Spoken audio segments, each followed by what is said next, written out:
Welcome to the Subbed podcast. Subbed is a female-founded company that drives empowerment and education for the equality of young females and women. We deliver this through a vehicle of sport, jam-packed with the journeys of strong, successful, and unapologetically talented sportswomen. My name is Kirby. I'm a former Australian Rugby Sevens player, an Australian 15s Wallaroo, and I was even on the water in my time as an Australian dragon boat paddler. I'm the founder of Subbed, and I'm here to elevate conversations, unearth the truthful stories, and add value into developing a female psyche that initiates opportunity with confidence, tracks adversity with resilience, and thrives relentlessly without prejudice. If you want to hear more, sub yourself in. Kia ora, I'm Shelby. I am from Auckland originally in New Zealand and currently reside in Wellington, but have kind of lived all over New Zealand and around the world a little bit as well. So I am 27 now, which is terrifying to think of. And currently I work in public health as a public health advisor in physical activity and mental health in the public health unit in Wellington. And how I kind of got into sport, I guess both of my parents were really avid Ironman competitors and triathletes in their kind of adult years. And so I think just being around that environment all the time, like from when I was born, you know, as a baby, and the push pram and things alongside the triathlon track, someone was always pushing me along next to them. And it just kind of, I think being in that environment all along. And then when I was born, I know now my mum told me that she put me in the water when I was 6 weeks, and pretty much ever since then I just like took to it. So that's how I found my way initially into swimming, which was my main sport. But I think just being really lucky growing up in a time where technology was still developing but is nowhere near as prevalent as it is now. So, you know, running around in the cul-de-sac with other kids and just being physically active my whole life growing up, and, you know, organic playing out on the street, playing anywhere around the house. And, you know, as a kid you don't really need much to be entertained, and you can make it into whatever you want it to be, which I love. So that's how I kind of found my way into it. And then even now I'm not competing in sport, but very, very active participant in a lot of different stuff. So That's great. Like CrossFit. Yes, like CrossFit and yoga, and so it kind of changed pace a little bit, but it's nice. So just to give us a little bit of scope, can you flesh out a little on what you did achieve as a swimmer and what sort of heights you got to in that, because I think they were pretty successful. You went through to the Youth Olympics, was that right? So I swam competitively for probably 14 years. When I was 15, I was playing netball and swimming quite competitively, and I had to pretty much pick, because obviously both were getting to the point where, you know, training demands were like more than 7-8 times a week, and I was like, I physically can't do both at the same time. So swimming was the thing that I picked at the time, and sometimes to this day I'm like, why did you pick swimming? Just because of the sacrifices and the intensity and the demand that sport brings. I swam, I swam for Waikato from the age of about 8, and I made my first New Zealand team when I was 13, which was the Youth Olympics. So that was pretty cool. That was in Sydney in 2009, and after that I was on a variety of New Zealand teams, so Oceania Games, Trans-Tasman tournament, and then when I was kind of finishing high school, I'd say was probably like when I was really starting to do well. So I was going to, you know, Olympic Commonwealth trials, and I was making FINA B cuts, which is kind of like just under the Olympic Commonwealth Games qualifying standards that you need in New Zealand to make the team. I was also in my last year of high school, and there was unfortunately no teams that I was kind of eligible for, because the next thing down was the World University Games, but I was still in my last year of high school, so I was ineligible for that. Okay. And then there were a whole lot of like junior worlds and things like that, but because I'd already competed at Trans-Tas and Oceania Games and Youth Olympics and things, they actually said I was ineligible for that as well. So I was kind of in this weird... Why was that? Was that because you'd competed in too many other events? And then I think for Junior Worlds, they had an age cutoff of 16, and I was like 17. So I was like too young for university games and then too old for Junior Worlds, and I was kind of sitting in this weird like phase in the middle. A bit of a grey area. It sucked because it really defeated me actually for a while. So I took about a year off, and I went and lived in the middle of Australia with my dad. I went to a school in Muswellbrook in New South Wales. Oh, did you? High school, yeah. And just took some time off swimming because I was just super frustrated with the lack of opportunities and development available for kind of people who were just under that cusp of Olympic, but in that development group where we were the next kind of 4 years later, that would have been us. So that would have put quite a hindrance on your development or even your commitment to stay in this sport. Is it still like that? Do you know? Yeah, I mean, it definitely took a toll, and I didn't know if I would kind of get back into it after that, but I came back to New Zealand after finishing high school and started university, and I got onto the Hillary Scholarship here at Waikato, which is for excelling performing creative arts and athletes. So I was extremely fortunate to get a slot on that scholarship, which pays for your studies, and it pretty much connects you to a world of really amazing other people in developmental through kind of 3 pillars in leadership and community giving back and your academic pillar. So it was as well as providing as much support and for your sport or your creative performing art. And then when I was in my first year at university, I got offered a few scholarships over to the States.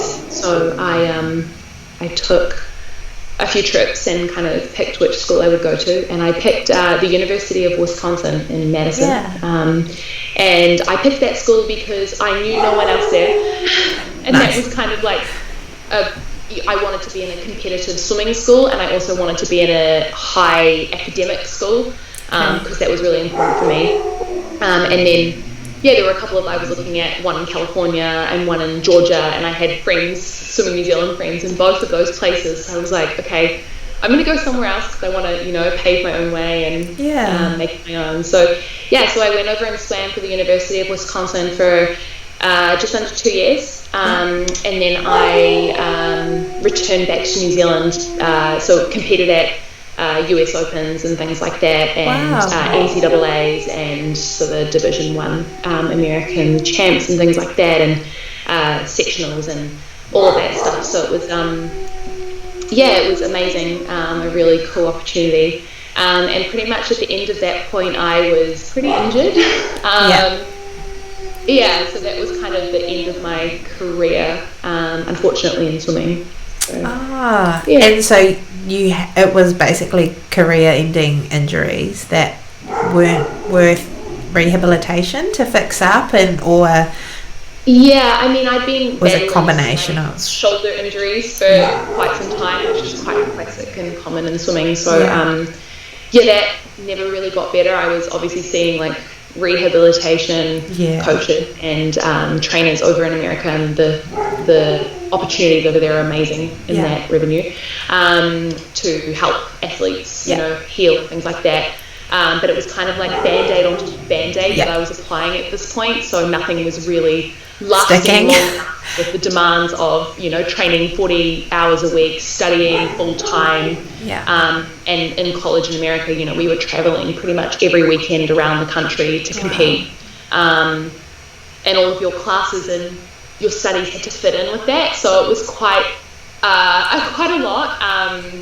That would be quite taxing. Living in Wisconsin, which is not a very warm place in the winter, so I was actually getting sick all the time as well. I was super run down and just exhausted and just picking up colds and flus and chest infections, and obviously being a Division 1 athlete and an international level swimmer, we got drug tested kind of whenever and wherever.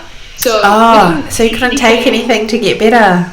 Yeah, so we couldn't even take any, antibiotics really, because they all had things that could be linked back to performance enhancing drugs. So it was pretty much just like a vicious cycle. Yeah, for me, and I was like, well, this is not really helping. I remember when I came back to New Zealand after kind of retiring, I actually had an accident and I'd fallen through a window and cut my face. I was surgery, had to have like an emergency surgery, and I remember when I went in for the surgery for my face, and they were like, oh, you have pneumonia and you have laryngitis and you have all of these like array of like, illnesses from, that are just sitting dormant in your system. They were like, we need to put you on this antibiotic and this drug, and I was like, I can't take any of that stuff. But at that point, it was just like my health and my well-being were more important than the things I'd sacrificed for my career. Yeah. So it was really tough, and I think after swimming, I really struggled to find my identity for a while. But did you finish up studying over in the States? So did you finish that up, or you just came home? Yeah, so I came home. I could have finished my last year of study in America, but because I wasn't swimming and I wasn't, I was really kind of struggling to find what my purpose would be. And I knew for me, I wanted to live in New Zealand again. At that point in my life, it wasn't like I didn't want to be in America after college. So came home and finished my studies here at the University of Waikato. So I was super lucky to get back on the scholarship. I was still competing at a high enough level and producing fast enough results where I could be on the scholarship. So I was on the scholarship for kind of another year and a half after that, when I got back to New Zealand, and just kept racing at New Zealand level and doing well enough here that I could maintain that. So I was really lucky. But when I was studying back in New Zealand, my commitment to the Hillary Scholarship actually intensified so much. I kind of found my purpose in that space, and I guess working with other people. And so I committed. I was actually ended up being the president of the Hillary Scholars Club. So we run a a fundraising initiative to kind of give back to Sir Edmund Hillary's Trust Fund for all the things that they do, obviously for us.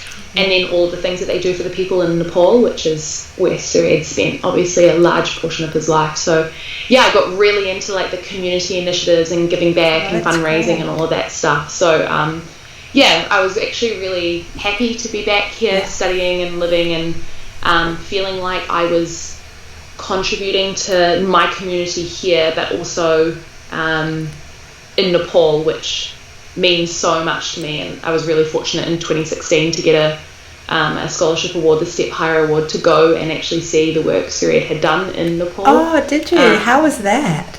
Or what did that involve? Amazing. Yeah, it was the most rewarding 4 or 5 weeks of my life. It was I've never been to Nepal. I've been to a lot of countries, but going to a place like Nepal, and I think after spending all those years working with Sir Edmund Hillary's Trust Fund and fundraising for the people in Nepal, and then going there and kind of seeing where all of the money we were fundraising was going to. So we were fundraising exorbitant amounts of money that had never been raised before, which was really cool to see all the scholars kind of working together to give back.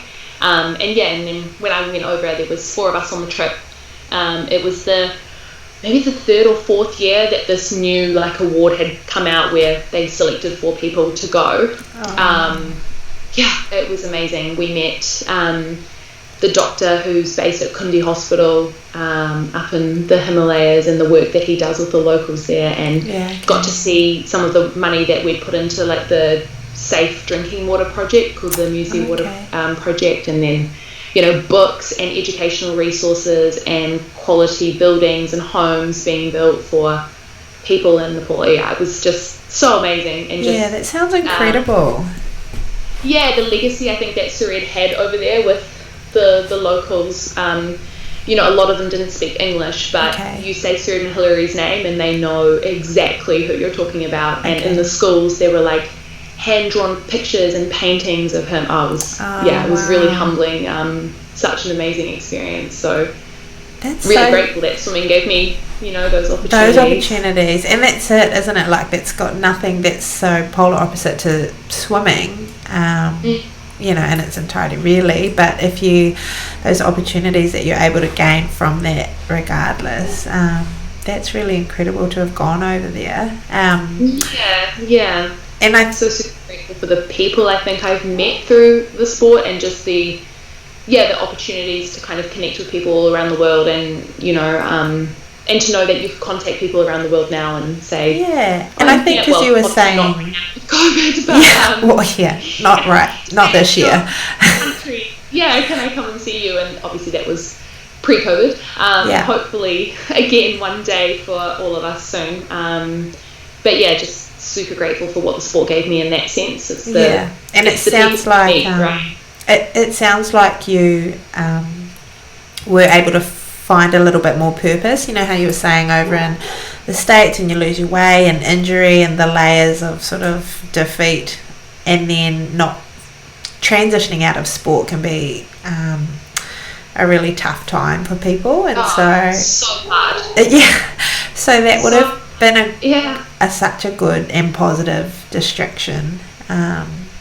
It was a really nice way to kind of focus and shape my energy from what my sport had given me into how I could kind of channel it to other people. And I think during that time, with my studies combined, I realized like I wanted to help other people have positive experiences, and I didn't really know what context that would look like. And I think in my career it's kind of changing, and it's a little bit fluid, but I love that about it. That's awesome.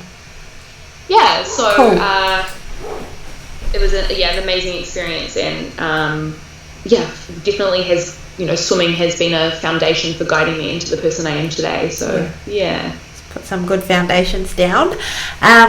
Why were you successful in your sport? So it sounded like that, like obviously as a young'un you were very talented and very successful, and that sort of patch between 16, 17, 18 sort of forced you into a different pathway, and then you found it back onto the swimming career. Going through that journey, ended up over in the States, and a lot of opportunity to race and travel and be successful, and scholarships, but it also sounded like there was quite a bit of hard decision making that goes on. So what was where did you find your resilience or perseverance and that sort of in those times as a female to sort of hang in there as a swimmer? Because how old were you when you came out of swimming? I would have been 22. So that's a long. And did you say Youth Olympics was when you were 13? So kind of competing on the international level from 13 to 20, so kind of like 9 years. Long time. And then for to get to that level was a lot of sacrifice, and growing up, and a lot of athletes will share that experience, that you sacrifice pretty much everything else to be the best and do the best that you can in your sport because you love it so much, right? And I mean, for me, swimming for so long was just every part of my fibre and being, to the point that, as you said, transitioning out of the sport was really hard because people identify you as Shelby the swimmer for so long. And I was actually having a conversation with my friend right now who lives in Australia yesterday, and he's currently, prepping for trials, for Olympic trials for Tokyo. Wow. And, he's kind of going through all of that right now, and it'll be pretty much his last attempt in his career to get to that level, so that's in the next few weeks he'll kind of know. And he said that he's really excited for life after swimming, but also really nervous, like what does it look like? And it's really hard, right? Trying to create an identity for yourself and to show the qualities that you have outside of what you were as an athlete. But I mean, when I say sacrificing everything, I mean like growing up in school, in the water in the mornings before school. So yeah, from kind of like 13. Yeah, every morning. right through. So Monday to Friday was kind of training was 5:30 to 7:30 in the mornings, and then would go straight to school, and then I would train 4 afternoons as well. So yeah, doing about 8 trainings Monday to Friday, 8 to 9 trainings, and then that's in the water, and then would do a Saturday morning pool session as well. So for a long time, that was my life, right? So getting up early. And you'd need quite a solid support network. Particularly before you have your license. Yes. So the opportunity for some to be able to commit requires a fairly solid support network there.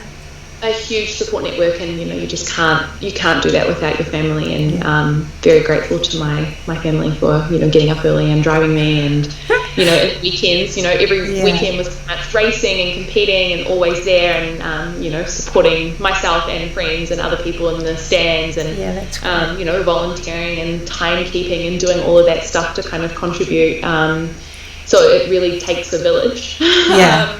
But I mean, as a female, it was really hard. It definitely has taken a toll on my body. I mean, when I was swimming in the States, I got to the point where I was super stressed and, not looking after my body at the optimal level, that I lost my period for almost 2 years. Wow. And so, that takes a toll.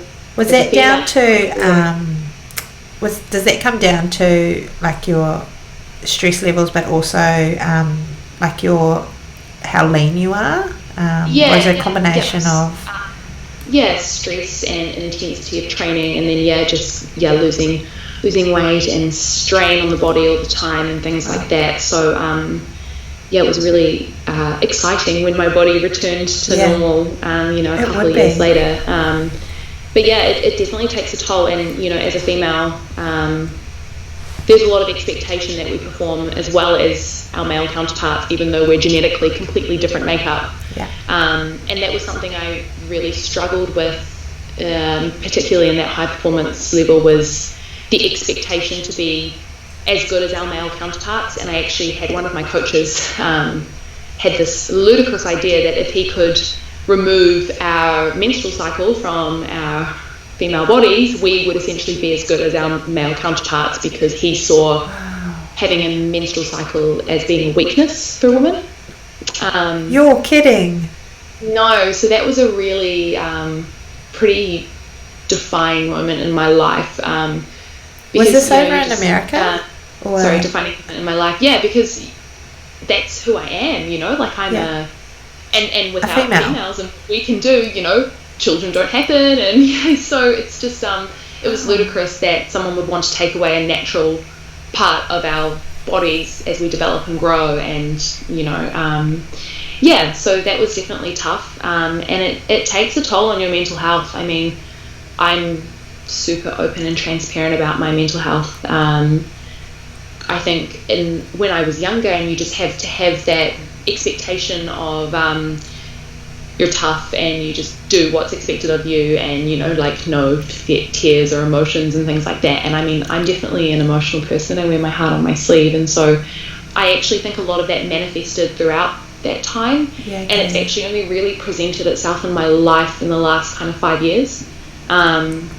So I think growing up, I never really experienced a lot of the mental health challenges that young women experience now, but at that age. But I definitely understand it now, because I think all of those years of the pressures and the expectations, and then the sacrifices and the commitment, and just the the pressure that you put on yourself to perform at that level has definitely influenced who I am now. But it's also really impacted on what resilience I think I have versus what I actually have, and has been really revealing in a positive way in that sense. But how did you come to unpack all of that, where you think you're coping and you're managing and you're performing and you're doing your job as a swimmer, and then you come to realise down the track, actually, I've got a much more vast understanding of my own mental health, and I recognise it. Were there any steps or anything that made you unpack that or strip those layers back, or was it just something as with that comes along with maturity? No, it was actually really quite a clear moment for me that I think, as I said, had been manifesting for all of this time. And it was probably at the end of 2018. I had been working overseas in the Commonwealth Games and kind of working on the other side of that high performance aspect now, and so loving it. And you know, I think all of these years of all of that pressure and everything, as I said, I put on myself, and it just kind of must have built up, and I don't think I actually knew younger how to unpack that properly and, you know, compartmentalize what was going on and process that and feel those emotions. And you know, when there were really tough times or things didn't go well, to actually experience that loss and, you know, or that defeat or that challenge in that moment. I wouldn't like to call it a failure because it's a growth opportunity, right? But I think at the time I was just like, you know, on to the next one. And you know, but so in 2018 I actually suffered my first panic attack. And so that for me was a really defining moment in my life, especially as like a young adult, and thinking I know myself really well and am super in touch with myself, and I actually realized I wasn't, and I had been suppressing a lot of stuff for a really long time. And for someone who had never had any mental health challenges at that point, I was, well, from what I thought, kind of presented itself in this one very intensive moment. And for people who have had panic attacks, they know this, but it really feels like you're dying. Is the only way I can really explain it. It's super intense. You know, my whole physical body shut down. I was in this state of like paralysis almost. I couldn't move. I couldn't speak, so I lost all of my like ability to talk and communicate. All of my fight or flight mode kind of kicked in, so like couldn't hear, couldn't really be aware of my surroundings. And I actually remember being on the sidewalk. I was in the car as a passenger with my partner, and I said to him, I feel really sick, I need you to pull over. And he pulled over to the side of the road, and I got out of the car, and it pretty much just exploded. Wow. In that moment. So I remember being on the sidewalk just like paralyzed, and couldn't move, and he had never experienced anything like that before, you know, himself, or seen it. So he thought I was dying, I thought I was dying, and he actually rang the ambulance. Really? Yeah, and so they, you know, obviously said to him, like, from the symptoms you're telling us, your partner's experiencing a severe panic attack. And I remember going to the ED and pretty much being sent home, and, you know, you're thinking, there's got to be something wrong with me. I surely just had like a stroke, or I don't know what was going on, but, you know, like your heart just like bursting out of your chest, you can't breathe, you can't speak, I couldn't see, like every system in my body shut down. Wow. And I think that panic attack for me was so severe and something I'd never experienced that it's actually led to, it's presented itself as a form of anxiety for me. So I'm super, transparent about that, because it's nothing wrong with me. Everybody suffers from stress and anxiety, and levels of that can vary and change and differ. And so, I've kind of been on this journey, I guess you could say, in the last 3 years to figure out who I am and what my triggers are and what makes me stressed and heightened. I've been really fortunate to not have another panic attack since then, but it has certainly impacted at times things that I can do, and situations that I'm able to put myself in, because I just I start to panic. I don't want to experience that again. So, and it's not come on since. And then how's your journey? So you manage it well. I mean, it's definitely been a journey. Yeah. So did you have to put certain things in place? You know, like what was that like? I think I started at first, I thought it was one certain trigger, but I think again I was kind of like suppressing that it may have been a variety of triggers that would essentially build up, and, you know, at times in my life that had presented as stress, and then obviously at this point it was just like my body couldn't take it anymore and it was just too much, and I just went full extent of that that stress or intensity level for my body, and it presented itself in a panic attack. So yeah, I've been really lucky that I haven't had another one since, because a lot of people experience them regularly, daily. But I mean, the one that I had was so severe, and for me, it's presented itself with a fear of having another one. Like, I just remember it being so awful that I never wanted to experience that again. And I think essentially that almost led me to almost experience it so often. I would get super close, and having lots of symptoms and lots of intensities and heightened feelings, physical sensations. It was a really big trigger for me. I know that if I'm starting to feel physically like I'm getting close to that level, that something needs to be done. And now at this point I can actually put some strategies in place that won't even let me get to some of those levels. But yeah, it's definitely been a journey. It's not been easy. It's quite confronting. I avoided like social situations. I didn't even want to kind of go out, because I was terrified that I would have a panic attack in the middle of a restaurant, for example, or with my friends, or I used to take the train into work every day, and I got myself into such a state that I thought I would have a panic attack on the train on the way to work. Poor thing. And I realized that it wasn't the fear of having the panic attack, it was the fear of like what everyone else would think, not in the sense that I saw it as a weakness, but like, oh my gosh, is this girl okay? And I've had to kind of get myself to the point that I know that if that was to happen, that humans are really kind and people would try and help me and see if I was okay. They'd get off the train and they'd maybe think about like, I hope that person's okay, but they would never think about it again. So but I got myself so worried that I would negatively impact other people by that.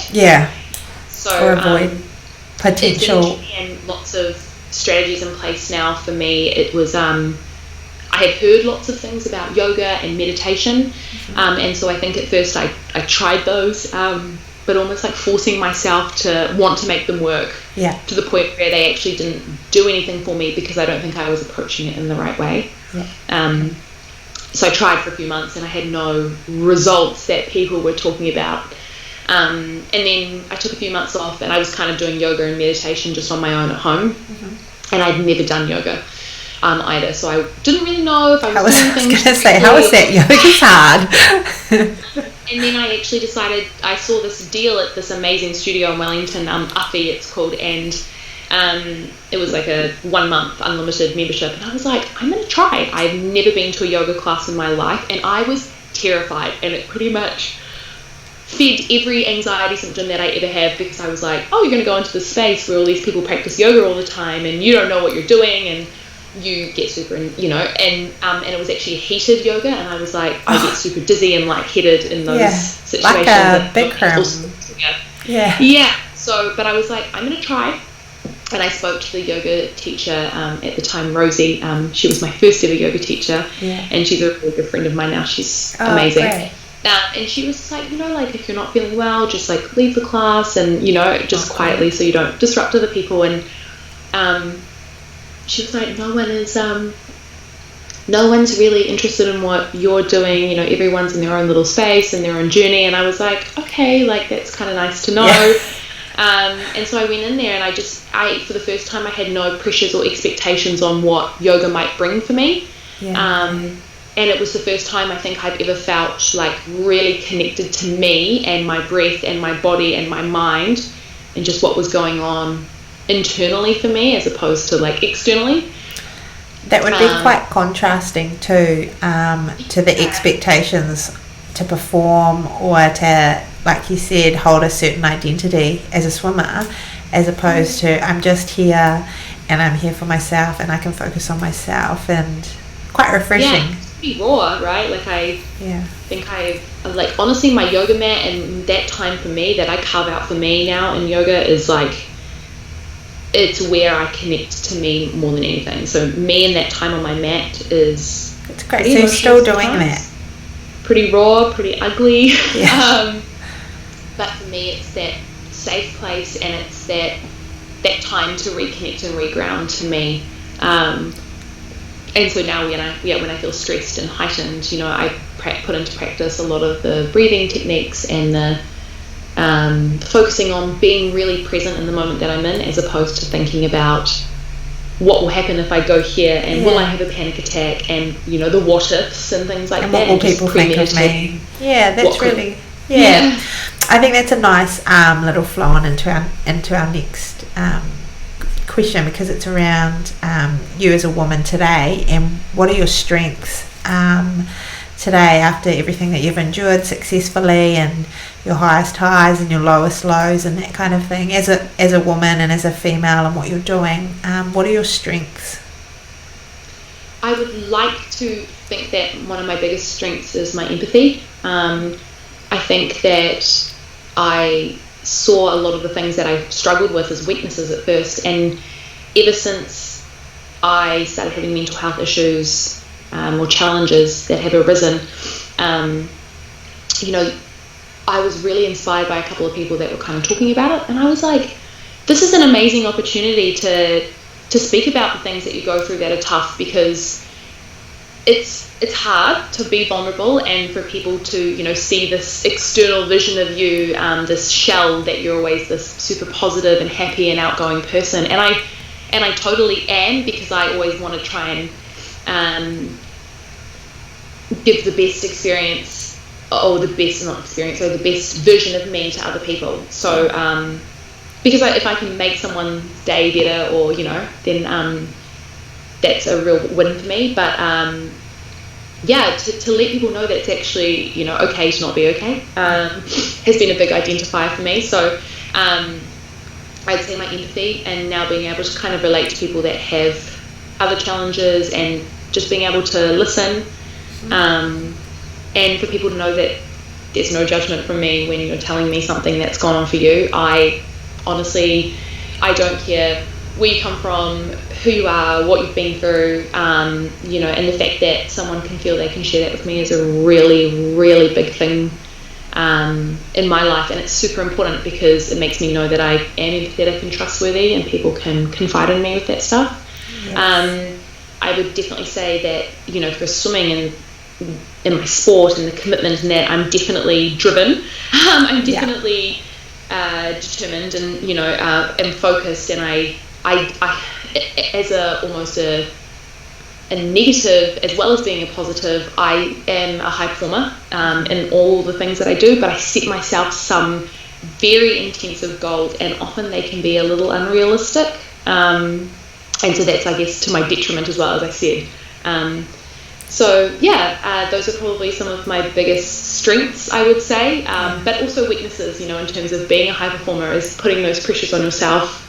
But I think you've got the skill sets now to manage those pressures, you know what I mean? Yeah. So where it does work in your not every day has to be super productive, and not every minute of every hour has to be super productive, and you don't have to be achieving goals that are massive every day. And so just kind of learning those things, and setting myself some boundaries, but I guess that's also been not a weakness, but a work on for me, has been identifying what those are, and learning how to put a little bit more balance in my life, and actually putting myself first. I think more people need to hear that. I love that. What would you tell your 15-year-old self?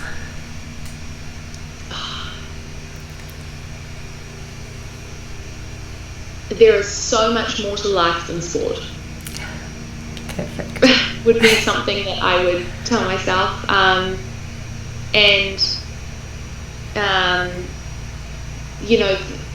The most important thing I've learned out of my life so far is, obviously you have amazing experiences, but it's the people that you meet along the way that shape those experiences, and you can actually give a lot to other people without even realizing that you do. So I would say to my 15-year-old self, enjoy the now, eat the chocolate, go to school dance, have the weekend off, and find that balance, and put yourself first. Like, don't don't let yourself have expectations and pressures all the time. I don't want to say don't, because don't sounds like a negative word, but try to give yourself that balance and know that it's okay to take some time off, and be with your friends and be with your family, I just hold on tight to the people that you love, and enjoy every moment you can with them, because you just never know in this world, and especially with COVID, how long you have left, and it's the people that, they say in New Zealand, he tangata, he tangata, he tangata, it's the people, and that is so true. It's the people in your life that mean more than anything. So that's great, Shelbs. I love that. Last question. Last question is, what are your hopes for young females of today in sport and in our communities? My hopes are that we will empower and uplift each other, in sport, in communities, in friendships, in relationships, in workplaces. It's not an easy thing to see someone else do well when you want to do well in that as well. But it takes a lot for you to be happy for that person and to be proud of them, especially as, young women, and seeing another woman now, and even growing up, like one of my best friends, Taylor, and I have been friends forever, and we swam together, and our coaches always wanted us to be rivals, right? And because we were both competing at the same level, and they always wanted us to win, but her and I just wanted to be best friends. And so when she would beat me, I was like, I am so happy, because that's my best friend, like, you go girl. And same for her when I would beat her, or whatever that outcome was. So just love your people and support your friends and empower each other. Seeing another woman or another person do well in that moment is not a failure on your part, or something that you've done wrong. And by genuinely supporting them and empowering them to continue to do well, we're going to do better as humans, and do better as people. So that's what I would encourage young women, and older women now as well,